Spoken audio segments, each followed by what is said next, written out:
Hi guys, this is jsndon.com and I'm here with the Microsoft Lumia 950 XL. It's the next big flagship from the Windows universe. It comes with Windows 10 Mobile. It was launched in November 2015 and we have updated it to the Windows 10 Mobile Anniversary Update. You can find it right now on Amazon, priced at $429, and we are also playing with the Lumia display dock at the same time. This is actually our first Windows 10 mobile phone that we're testing and we've already updated it. So as far as the design is concerned, it seems that Microsoft kind of dropped the ball on this one. It has a cheap and plasticky case. It's not flagship level at all, and it's angular, not exactly rounded compared to what we get on the market nowadays. And it's also too big for one-hand usage, but you probably figured that out judging from the diagonal of 5.7 inches. The phone measures 8.1 millimeters in thickness and weighs 165 grams, which is thicker than the Nexus 6P, but at the same time lighter. I'm going to compare it with the Nexus 6P multiple times because they're in a similar size range. We have comfy buttons here, although the placement of the volume buttons above and below the power button is a bit odd in my book. There's also a camera button here, physical one, and other than that we also have a removable back cover, which adds to the whole plasticky, thick, cheap feeling of the phone. Once you remove it, you'll see that it's made of a pretty slim sheet of plastic. This is it, and for a flagship that's not exactly very honorable. And below it you can find the usual slots and the battery right here. The only thing about the design that we actually like is the camera area, a bit more discreet than before, not protruding very much and generally looking quite nice. The back cover feels a bit flimsy, and in the end the back is the only sober aspect of the phone. Other than that, it does not feel like business, although it's supposedly a phone intended for business. So cheap built and unimpressive, it does not feel solid. And now it's time to move on to the display. This one is a 5.7 incher with a WQHD resolution. It's Quad HD, 2560 over 1440. We have an AMOLED clear black panel here with true color technology and Gorilla Glass for protection. Apparently, you won't be able to find videos easily on the device if you place them in some other folder than videos. Believe it or not, in 2016 this remains a problem. So let's actually watch a video, see what the screen holds. So sometimes the video will fit strangely on the screen, leaving a black room here. Doesn't happen this time. Now as far as the actual viewing experience goes, the screen is quite bright, the image is crisp, the colors are, let's say, well calibrated, although they're a bit on the cold side compared to what I've seen on other AMOLEDs. Luckily you can set those up. And finally we got a mediocre contrast, especially in full sunlight. View angles pretty wide. And now let's see what else this screen involves. So pixels are of the pentile matrix variety here, and let's go to the photos area. We got more intel on that. Okay, so as I said before, this is the setup of the pixels of the screen, pentile matrix, and we also use the lux meter to measure the brightness of the screen. Keep in mind the brightness is not uniform here, so at the top 431 lux, but at the middle 404 lux, so that's a bummer. We achieved the max result of 431 lux, which is good but not exactly groundbreaking. At least it beats the Lumia 930 and the Huawei Mate 8, for example. It scored below the iPhone SE and HTC One M8 if you're keeping score. Now we obviously have a few special settings associated with the screen, and let's check them out. So we go here, we go to display, you can adjust brightness level, change brightness automatically with the lighting, rotation lock, size of text apps, and show a dot on the connected display when you touch the screen, and that's pretty much it.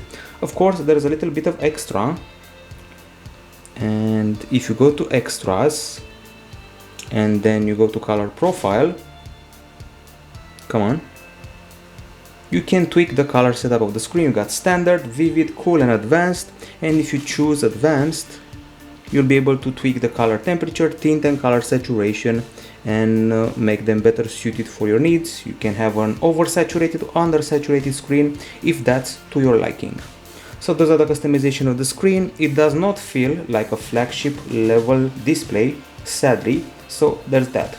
Now, as far as the actual hardware goes, inside this smartphone you'll be able to find the Qualcomm Snapdragon 810 processor with an octa-core unit clocked at 2 GHz. And we also get 3 GB of RAM, 32 GB of storage and a micro SD card slot. I feel that the interface has become snappier after the anniversary update. Before there were traces of lag every once in a while. Still, it doesn't feel like the older Windows Phone models that once you first got into contact with them, they were hugely snappy in comparison with Android and iOS back in the day. There are still hiccups, there are still stuck apps, so that remains a problem. Now, as far as the gaming is concerned, the few big titles we can actually find in the Windows Store run pretty well. I played one called Panzer Geeks. Of course, it's no Modern Combat 5, but works fine. We got Riptide GP2, and there's also a new Riptide out there. I doubt it has arrived on Windows yet, so we're in for a wait, but at least there is a new benchmark game. Okay, so water looks fine, everything is nicely rendered, good frame rate, nice responsive controls.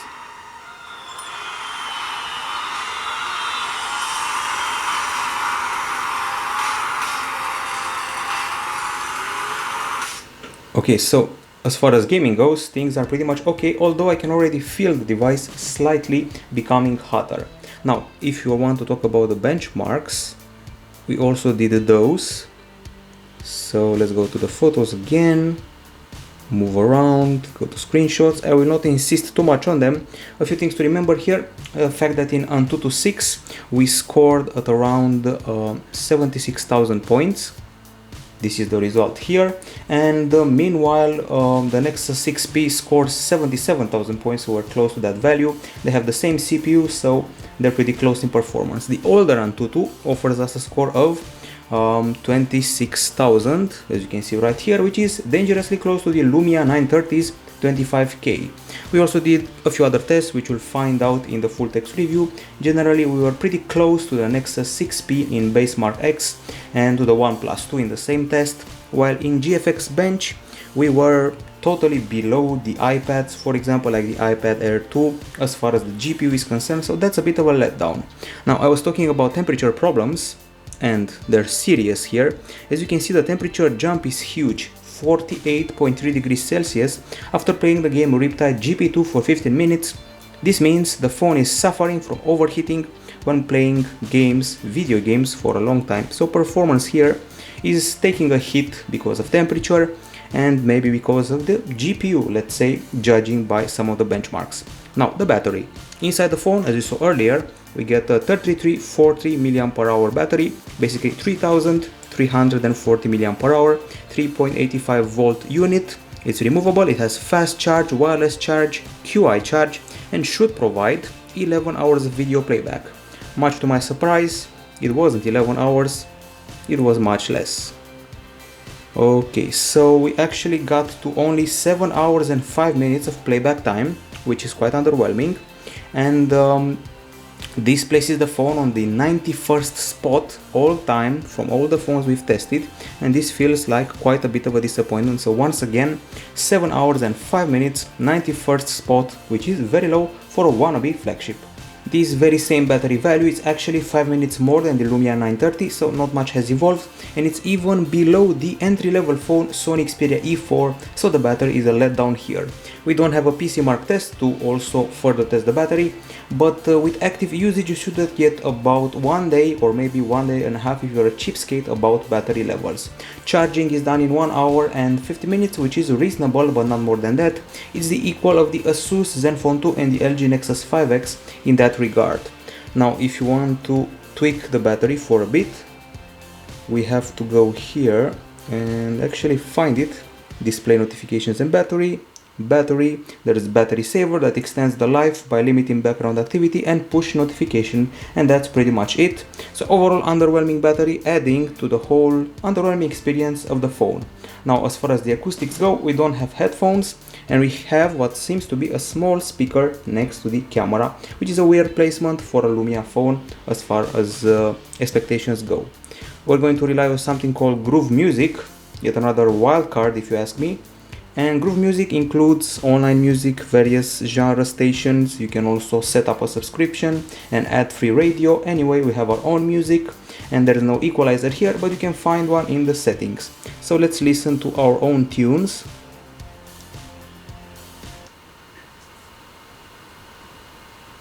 Come on.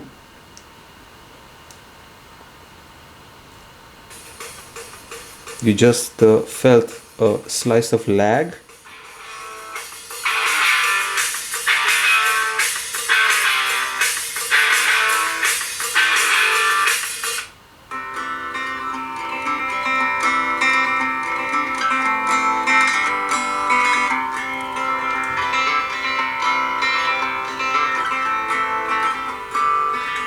As you can well hear, there is no muffling on a flat surface, and in spite of all the problems, the acoustics are quite good. The experience is loud, clear, no distortion, pleasant sound, good bass, and it can cover a conversation in a small room, and once again, no muffling.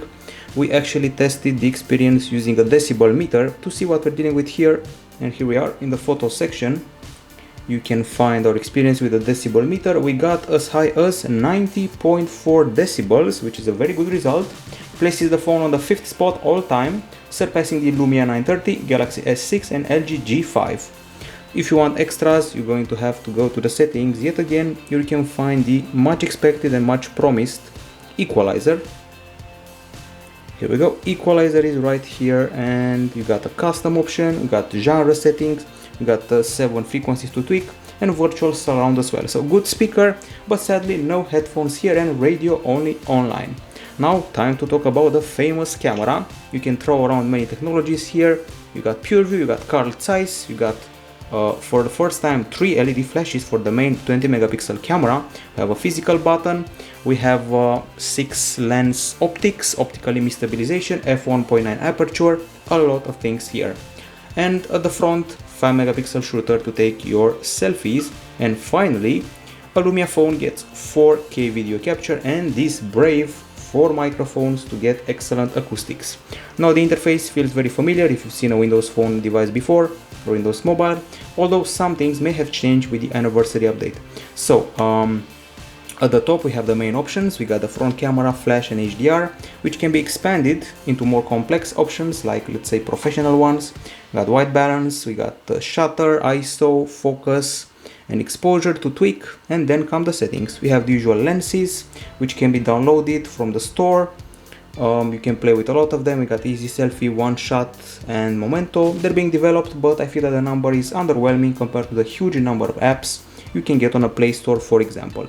Photo timer is here. There's settings, aspect ratio, framing grid. You can take JPEGs up to 19 megapixels, JPEGs of 8 megapixels. You can also take JPEGs of 8 megapixels with lossless 2x zoom, and also save files in this special DNG format so you can edit them easier with your photo editing software.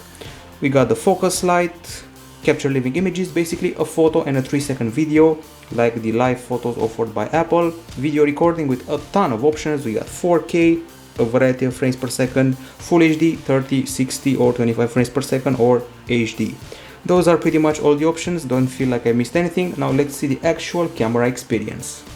So I have to mention that the camera app does not start up very fast. At least you have a fluid zoom, as you can well see, fast picture taking, and also pretty fast focus changes. Let's ditch the flash for a bit. I'm happy with the way the focus changes on this handset. Okay, we're done with that, putting aside the Rubik's Cube, and time to go to the gallery, because as usual we abuse the number of shots and have a huge amount of them. Here we go, including some professional ones used to test a handset, another handset, for a separate test. Of course, you also have selfies, but let's start from the oldest. So it was a torrid day in July, which may or may not have affected the shots. There was a bit of burn, some colors may have been off, and you just saw a live photo plus 3-second video, and here you can see the burn of the sun. But since this is a 20 megapixel camera, this also means that you have a lot of details in your shot, which is something that a 12 megapixel camera from the Galaxy S7 cannot provide. The lighting is okay. The zoom in quality, as you can see, I'm at this distance and I'm zooming in. and again, and we do have some quality drop, which is to be expected. And these are the selfies. I'm happy with the texture of the face and of the hair, but the background is a bit burnt and not very clear. And once again, those live photos. This should be HDR in action, making the image a bit less yellowish. So overall, selfies are okay, lighting is good, there's a bit of burn and oversaturation in full sun. In the shadow, things are more okay, colors are better calibrated. The texture of the toys is very nice. We also have some good close-ups here and there. Also nice landscape shots with a lot of details. And I was talking about the close-ups, here we go. Best example is this one. It's a toy that's half in the shade, half in the sun, with an excellent texture. This is totally in the full July torrid sun, and still great clarity and not very burnt compared to what we've seen so far. Yet another zoom test, this time a bit better. And of course we also have a flower close-up we couldn't do without. This is it. Looking quite nice. And good details. That's the advantage of a camera with a big resolution. Focus was also good. And I keep speaking about texture because we have a very nice texture here in an area where we took shots of a phone with a graffiti wall behind it. Just check out the texture of the graffiti and you'll be totally impressed. You can actually see the pores of the wall, which is pretty impressive in my book. Okay, those live photos are becoming a bit annoying, so you should remember to deactivate them every once in a while.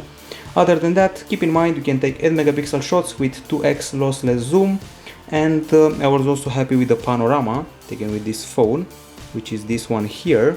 Resolution may not be impressive, but the quality is very good and not much curvature is also a good thing. Okay, so during the daytime we had lots of detail, okay lighting, but also oversaturation and burn. Those are the things to remember here. We also took low light shots, yet again quite a few of them, and some of them were blurred, which is a bit of a letdown. The lighting was good, the street light halos were big, there's a bit of a fog over some of the shots and lots of gray and yellow areas. The flash was actually great. Actually it's a triple LED flash, so expectations were met. We have a variety of shots here, including some that highlight the quality of the flash.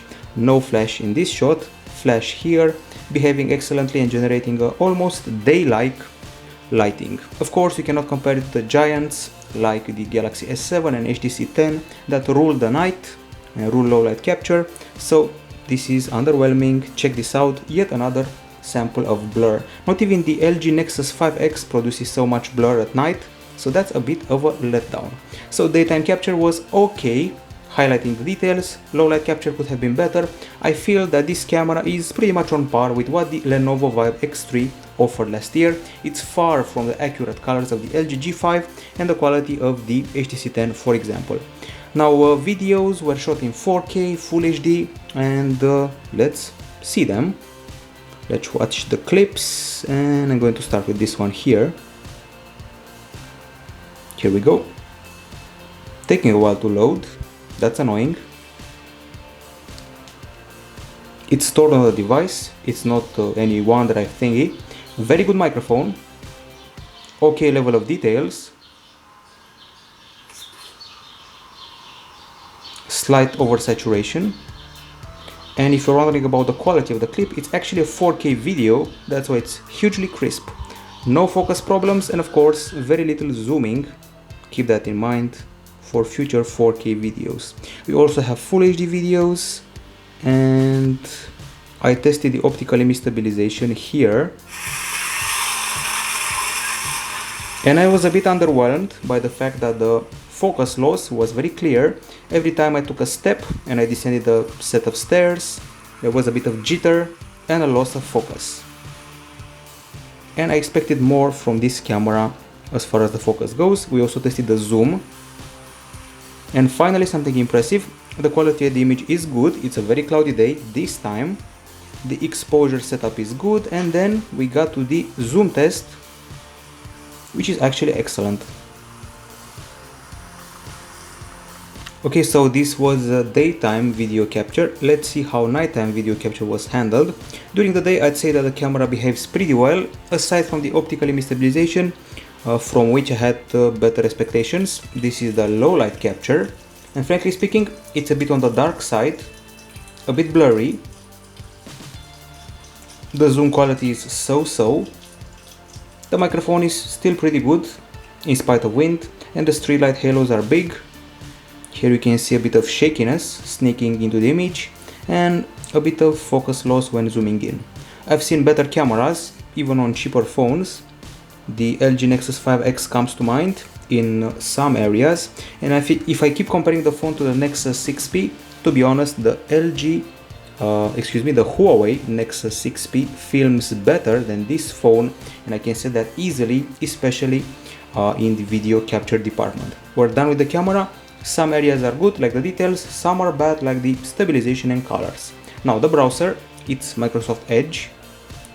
It's brand new, came with Windows 10, and let's start to access gsndom.com. Edge is a very fast browser, which is also proved by the results of the benchmarks, like in SunSpider, and it has a very minimalistic set of menus and options. You can see it here: go forward, add to reading list, pin this page to start, reading list, history, downloads, and other things like that. We can also swipe to go back or forward. This came with the anniversary update, and that's pretty much it. The virtual keyboard has the word flow feature, which is pretty much like swipe. We can also press this area here to move around like using a D-pad, and that's pretty much it. So I'm happy with the input, I'm happy with the web browser. Time to discuss the connectivity. So this phone comes in dual SIM or single SIM versions. We have the dual SIM one, and when it comes to connectivity, we are totally covered. We got a nano SIM card slot, or two of them. There is an USB Type-C port at the bottom with support for DisplayPort, and there is also Bluetooth 4.1, NFC, Wi-Fi, AB, GN, AC, MIMO. You can use the phone as a hotspot for up to 8 devices at the same time, which is kind of cool. LTE of the category 6 kind is here with up to 300 Mbps downloads. We got Wi-Fi Direct, we got Miracast, basically everything aside from infrared is here. Now the calls, they're loud and clear, got great signal and great noise cancelling.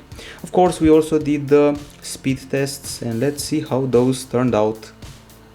Once again, we're looking for screenshots and should be able to find the results. So 86.25 Mbps in our speed test. This is made via 4G. I have to say, these are quite good results. Only the download, the upload is a bit underwhelming. Okay folks, time to discuss the OS, UI and applications. We're running here a Windows 10 Mobile Anniversary Update, and this, at its core, it's one of the first models to come with Windows 10 Mobile, if not the first, certainly the first official one we've played with. So Windows 10 Mobile. What is it? Well, you're at gsndom.com, so we're going to review the OS for a bit. We got three sizes of tiles. This one, and this one. Those are the three sizes. We got transparent tiles. As you can see, there's an image in the background, and you can actually set up the transparency, which takes a bit of doing. Okay, so personalization, start, my pictures, and tile transparency, and you can choose a variety of other options. Of course, you also have the glance screen, which some people have accused that are copying the always on screen from the Samsung phone. No way, it's actually older than that. And glance can also be customized from here. Glance screen, show glance screen here, show lock screen background picture, and there's also a night mode in case you're wondering. We also have something called quick settings. You can only see the settings. You don't have to pull down the entire drop down area like this. So this is the quick settings, and it's a novelty compared to the Windows Phone, this approach. Of course, you can also view the notifications fully here from your Outlook, calendar, mail. The quick settings remain at the top. And I have to say that since I keep speaking about the settings, I feel that they're very well organized, even compared to the Android phones. As usual for Windows Phone, we got a huge list of apps on this side. They're organized by letters, and we also have a search area, so that's a good thing. Another thing worth mentioning is that in Windows 10 Mobile, if a pop-up would appear right here at the top, you can pull it to the bottom to reply if it's a message. And as I said before, after the anniversary update, things started getting snappier as far as the functioning is concerned. However, overall, this interface, in spite of the transparency and all the cool things, seems old right now in 2016 compared to iOS or Android's latest version. Another problem that I have with this phone is the fact that if you're the user of multiple Google services, you will not be able to use them on the handset. Sadly, we're lacking Gmail here, we're lacking Google Maps, and a ton of other Google applications on the phone, which is a complaint that many people have. Well, other things worth mentioning is that we also have Continuum.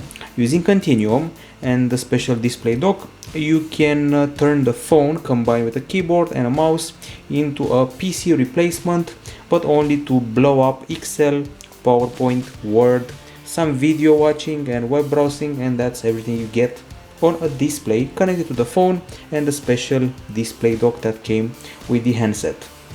And we also have a picture of how this thing works, and should be here somewhere. Here we go. Photos, folders, pictures, save pictures, and that's what everything is about. This is the display dock. You connect the phone to it, you activate Continuum, then you connect the display via HDMI, the keyboard and the mouse, and this is the resulting system. Of course, quite a few wires here. Some people may choose Miracast or other technology to project what's on the screen wirelessly to another display. One of the problems that's common in Windows 10 Mobile is that everything takes a lot of steps, a lot of options. Basically, everything you need to do requires multiple windows, filling in blanks, filling in forms and forms again, and that's annoying. And then we have the iris scanner. Of course, nowadays you can play with an iris scanner on the Galaxy Note 7, but many months before we had one here. So I'm going to go to the lock screen, and here sign in options, and let's tap again. Required sign in every time. Windows Hello is responsible with the iris. You can also improve the recognition in case you have glasses, and here goes nothing. It's a bit of a hit and miss affair. It's looking at my eyes and it recognized me and threw me a smile. So that's the recognition in a nutshell. You have a special infrared sensor here. It scans your iris and you can authentify into websites and into the device's lock screen. Now, people are wondering probably what I've been talking about so far. I've been talking about Windows 10 Mobile. Now, what's new with Windows 10 Anniversary? I mentioned some tidbits, like for example in Microsoft Edge, you can swipe to the side to go back or forward. That's one of the novelties here.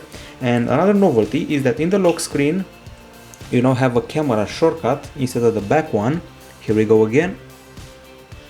And recognize me again. And other things with the Windows 10 Anniversary update, the apps will load a bit faster. You can actually feel it, and all the tiles will update at the same time when you go to a lower area of the screen.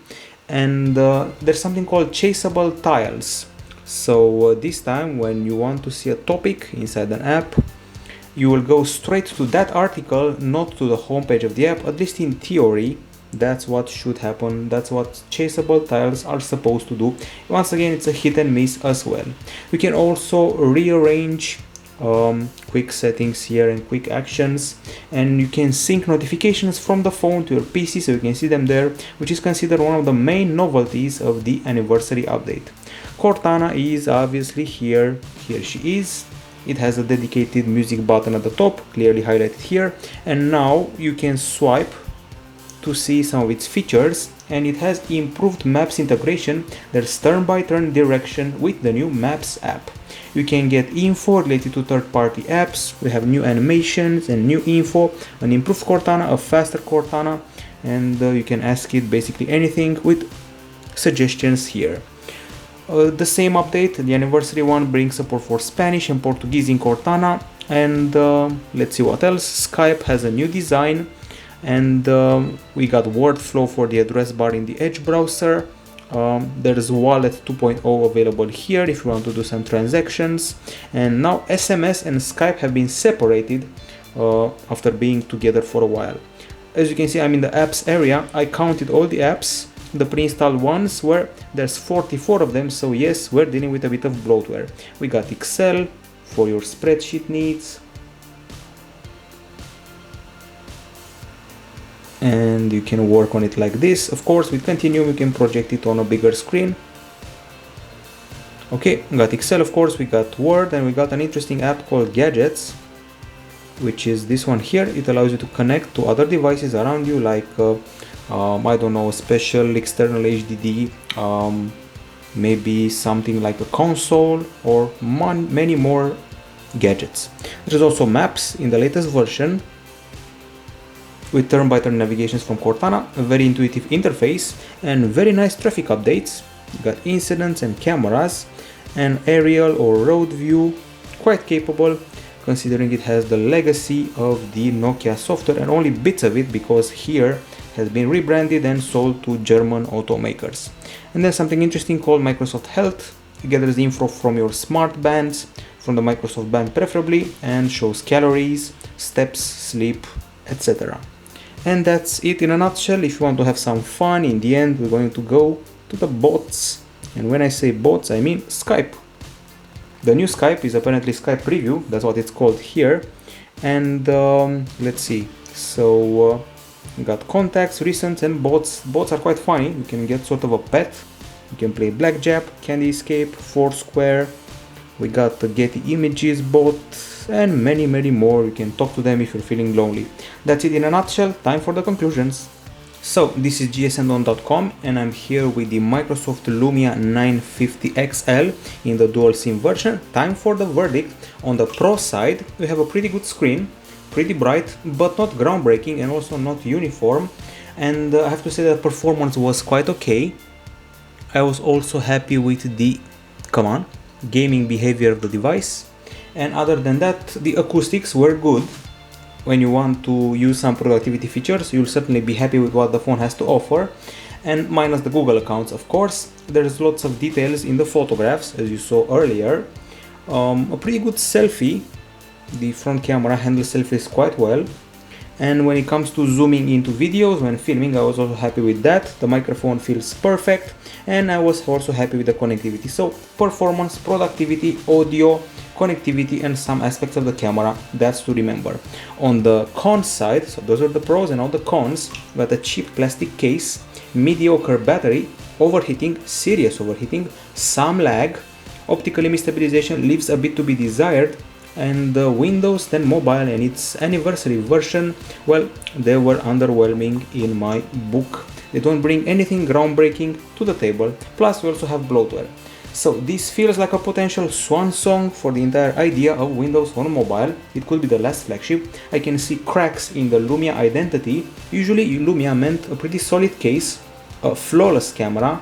That's not the case here, and I could see a businessman using this, but only if he's a fan of OneDrive, Skype, OneNote, and Office. If he's prone to use Google solutions, he will ditch the phone in a second. Regular users will not opt for this phone.